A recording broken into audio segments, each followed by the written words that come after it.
A day of shock after a night of shooting. As Wednesday dawned, Nigerians were left to count the human cost of the previous evening, where spiraling protests over police brutality ended in bloodshed. Everyone sit down, sit down, sit down! According to several witnesses, hundreds of people were gathered in Lagos's Lekki district when soldiers began firing live ammunition at around 7 p.m. local time. The military came from nowhere, opening fire, shooting unnecessarily. Look at my legs. I almost lost my legs.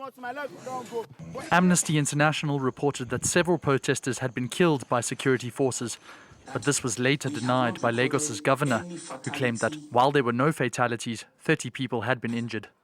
The Nigerian army also denied allegations that soldiers had been involved in the shooting, labeling them as fake news. Sporadic gunshots could still be heard in Lagos throughout Wednesday, with a round-the-clock curfew enforced by police roadblocks, as smoke rose from several prominent buildings while further clashes erupted. Responding to the recent violence, President Muhammadu Buhari released a statement on Wednesday, appealing for calm, saying he was committed to providing justice for victims of police brutality. But his words have done little to dispel pressure on the government, as prominent Nigerian voices continue to condemn the violence, throwing their weight behind the protesters. I would say, Nigerian government, you guys are a shame to the world for killing your own citizens, sending military to the street to kill unarmful protesters.